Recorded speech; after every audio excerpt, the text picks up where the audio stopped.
Welcome, everyone. Today we have a special event, Railfan Fest 2021. I guess you guys missed it. For those of you that did, we have a little clip from that. It's going to be us being interviewed by Natalie from Dovetail Games, us meaning passionate train simulation fans, the community in general. They could be live streamers or YouTubers. So I was cordially invited to that. Thank you, Natalie. Thank you, Mike. And thank you to Railfan TV. So here's the rest of the clip. Hope you enjoy the show, guys. Take care.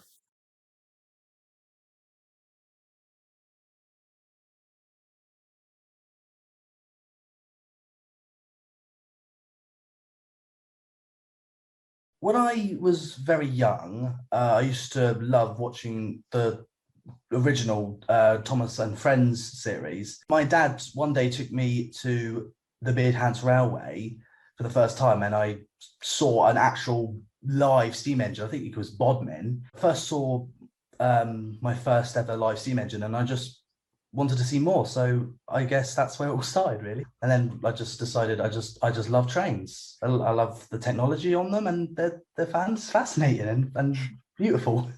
My passion for trains came as a very little kid. I think a lot of people's stories can be very similar, but mine came as a very little kid. I didn't grow up around a lot of trains myself. I live in the US, so trains are a bit different here than it is in the rest of the world. I remember like freight trains going by here and there. That's about it. And then I know my parents bought me like the little model railroads, stuff like that, that I would play with. And so that's kind of where it kind of sparked, I would say. But again, didn't really grow up around a lot of trains. It wasn't until maybe a couple of years ago that I actually got into train simulators, because I got a PC that could actually run them. And that's kind of when it kind of reignited my passion for trains. And it's like, oh, this is like, now I can actually really appreciate it. Only time I've ever seen trains is kind of like passing by at a crossing. We don't have a lot of passenger trains on this part of the US where I'm at, so I don't see a lot of those. And then, so I only see them at like train museums, on TV. So kind of like trains have always been kind of that foreign, mysterious thing that you know exists, but you don't know much about. And the great thing about the train simulators is that you can actually learn more about them kind of hands-on in a way without having to go to a museum or, do anything physically. So that's kind of how for me, it worked out. My passion for trains, wow, that's a long story, and it goes way back to my early childhood. When I used to live in Montreal, Canada, there was a park. It was called Jerry Park. I used to go there with a couple of my friends, and it had a rail line passing right through it. Back then, it was very industrial-like. Now there's a whole stop. There's a whole station there. But back in the day, you can just cross over the fence and you could play in the tracks, which was very dangerous. So it was a sense of excitement for us, the fact that we can get in there. And we used to see CP Rail, and CP is Canadian Pacific. If for those that don't know, we used to see CP rail wagons, and we used to climb them and jump on the pole or whatever. And it was so much fun. I could smell the oil, the diesel. It was something that it was just not in our reach, but we made it as part of our adventure. And that was so long ago, like where we used to go out, we used to play around, we used to travel, we used to explore everything in the neighborhood. So yeah, that was part of it. And then I moved on from that, and I bought my first toy train set because of that. But I loved every second of it, and my days were unforgettable from there on. That's how I became a train lover. Ever since I was young, I've always been someone that has always enjoyed transport. So planes, trains, buses, because that for me is like, we're going on a holiday, we're going on a trip, we're going somewhere out and fun. And so for me, I've always been that person that's always liked the public transport, going on the bus, going on the train. And yeah, that's kind of where that's where it really came from. Just the fact that for me, a train ride is a sense of adventure. My passion for trains started at a relatively young age because of my uncle, who had a massive model train installation. He wanted to become an engineer, couldn't because of a medical issue. And yeah, he had, I don't know, 2,500 plus trains. It was massive. So, and then the second part of it is, in that little town that I grew up in, there was no railroad anywhere close. So my My grandma actually lived in Gießen, close to the main rail station, and so the trains were literally going by her house. So that kind of started it from there, and yeah, it just grew from there, really.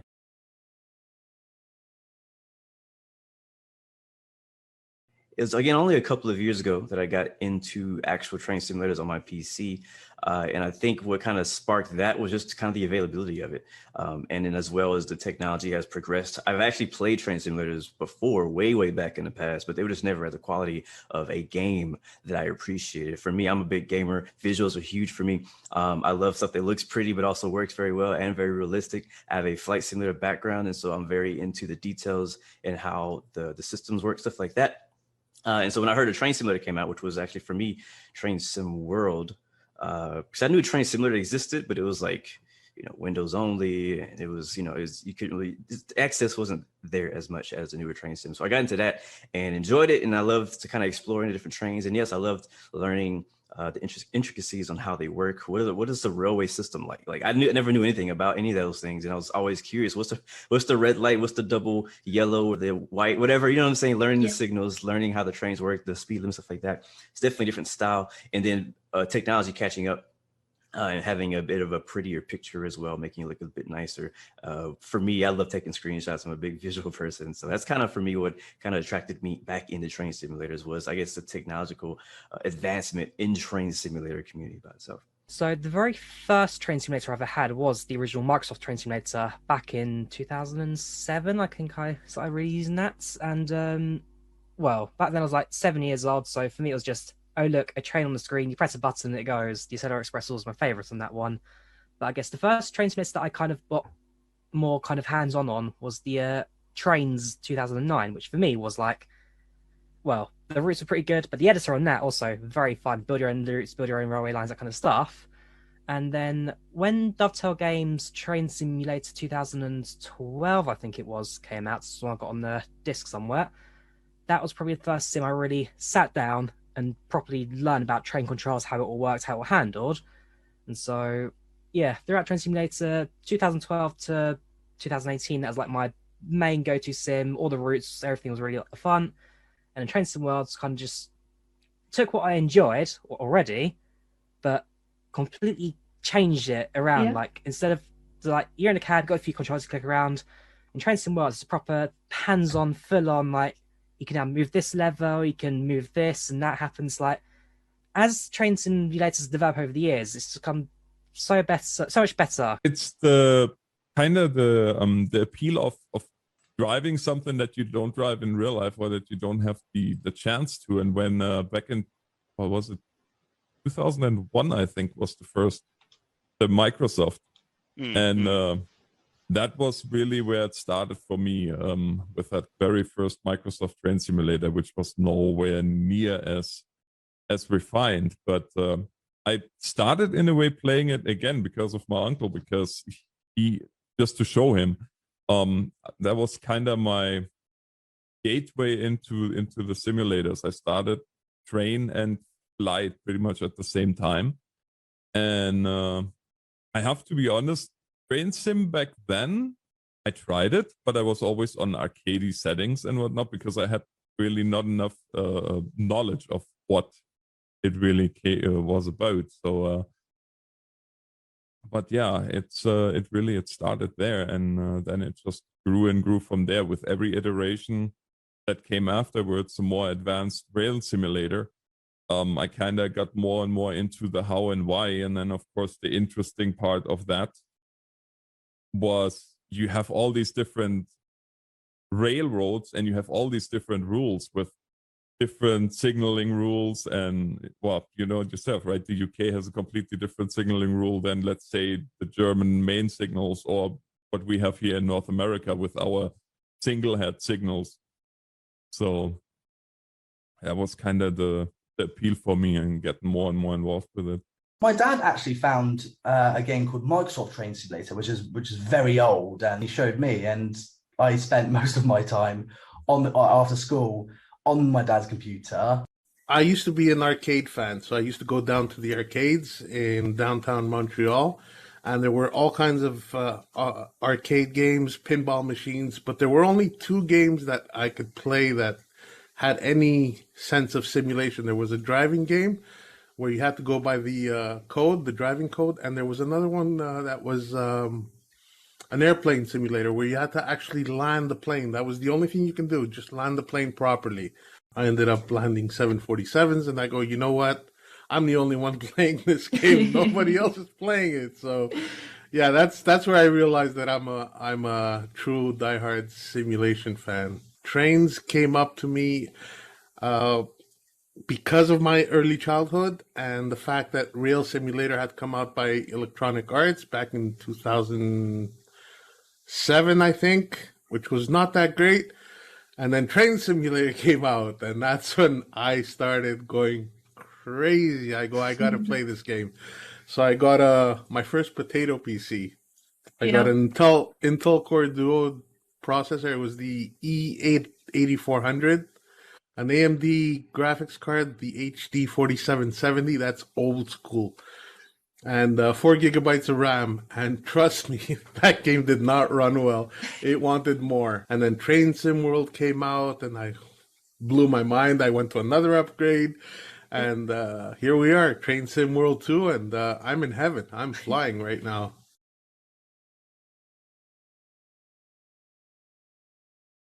It's something about the simulator because now I've become good at building my own routes and programming each individual loco to go from point A to point B. How it gives you more options to learn how to do like building stuff and programming stuff rather than just driving a train from, I don't know, London to Southampton or somewhere. Like it gives you more options and choices. Yeah, that's what I like about the train simulator. With the train simulations, I think it's a lot of the technical aspect, and of course all the different routes, all the different systems that you can run. I mean, you can within an hour you can go from a North American train over a bullet train, all the way to, well, now the Arosa line, driving in the Swiss Alps, right? So it's amazing. That's what I like about Train Simulators, and it's a really relaxed game. It's it's relaxing. There's no other way to say it, for the most part, unless you try to run a high-speed train on the tight schedule. But no, I think it's a very relaxing game. I love it for that.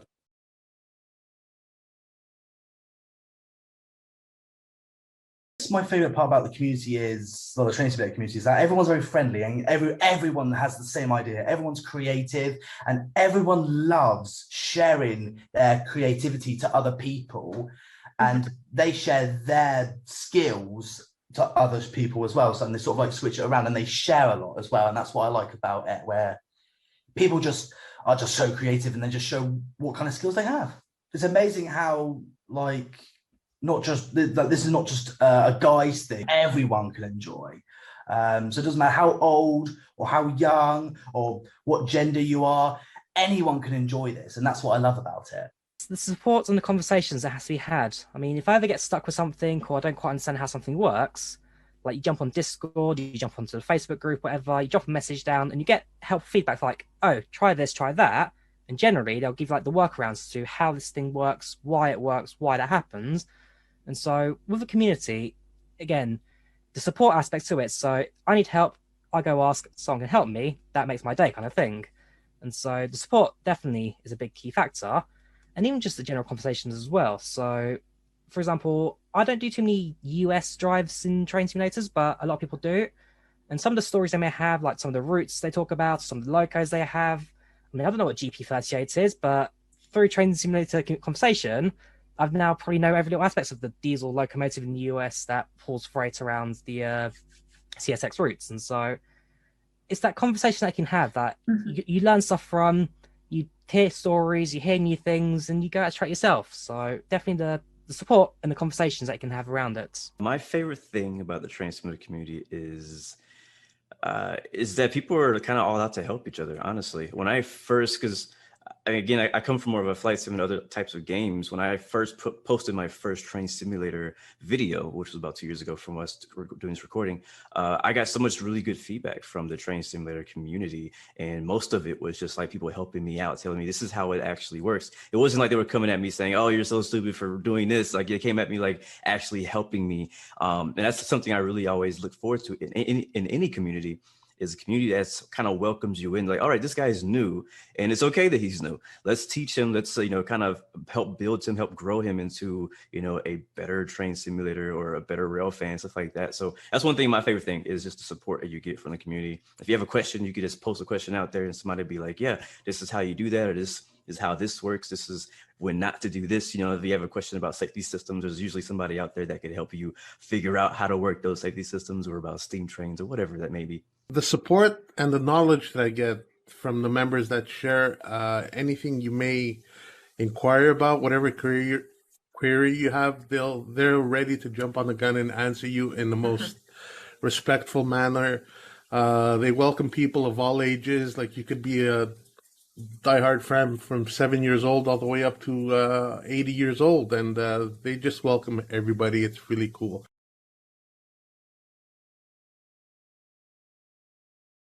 On the train sim world routes, I think it's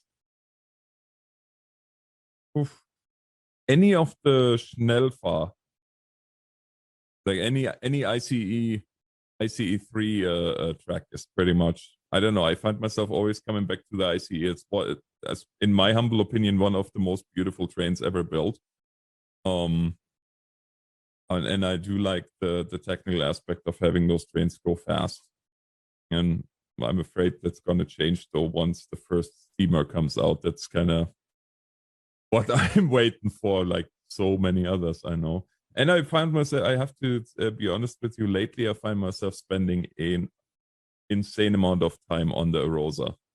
That line, just especially in the winter, going down those steep grades, that seems to be, the challenge is real. If I had to choose one of them out of the ones I've used, I'd have to say possibly the Riviera line in the 50s, because I'm more into steam engines more than the modern trains. And it's so nice to actually get an idea of what the past trains, how they run and how they used to look, and how like the scenery looked back in the past. And also I just love the sounds, and when you see another steam locomotive pass by, you get the feeling of what it used to be like as a train driver back in the 50s. For train simulator, the route I spent the most time on is the Canadian National or Pacific, one of those is called, and I think it's the AC 4400. It was one of my favorite train simulator add-ons as part of the Train Simulator Pro series. Like, for me, of the trains that I've used in Train Simulator, it's like the most realistic one I could find, sound-wise, physics-wise, and the scenarios are a lot of fun. And it's actually really freaking challenging. I fail them all the time, and it's funny that I like that I fail them, but when I fail them, like I'm so upset that I got to do it all over again. And so I think that's why I spend more time doing that one, because I'm like, oh, I got to figure out how the brakes work, how not to have a runaway train going down this super steep mountain. And so for Train Simulator, definitely that one. I would say a quick, a close second would be the Steam, the Merchant Clan line. I think it's by Bossman Games. Really love that one. Steam Train, my first Steam Train I ever got into. And for Train Sim World, I would say the TGV LGV duplex for the Marseille to Avignon route is my favorite, and the one I've spent the most time on. I love it. I love the train. I love the route. I love going fast. So that's my favorite for Train Sim World for sure. Without doubt, Great Western Express. The original DLC for the original Train Sim World. I mean, it's the perfect mix of express trains, stopper trains. You got your freights as well. It's a great route from London to Reading. I absolutely adore it, and so it's a route that I drive from time to time, even to this day. Like, we have all these new fantastic routes out, but I always go back to Great Western because it's something about it which is so good. And everyone talks about the HST, how it's the best, how it's the fastest, and all that. For me, it's the Networkers. You can't go wrong with Networker. The 166, great train, absolutely adore it. And also, people talk about express trains, like you go fast, you go 125 from start to finish. Again, I like challenge. I like to be able to start and stop, make sure you get the platforms at the right time, the right place, and so that challenge as well to it, which I do get a lot of fun out of.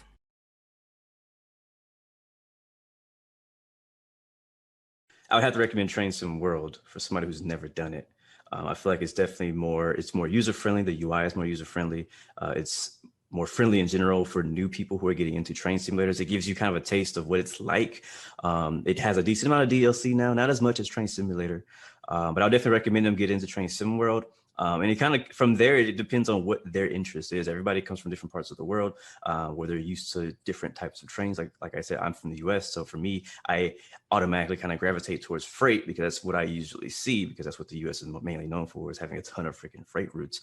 And so for me, I just jumped straight into Sand Patch Grade, did the tutorial, I did all the scenarios, stuff like that. And I really enjoyed that a lot. And then from there, I branched over and did more passenger stuff. But again, if you come from a passenger background where you have more passenger trains, usually it seems like people who get into train simulators for the first time, they want to drive something they're familiar with, that they've seen in real life at least, or you know what I mean?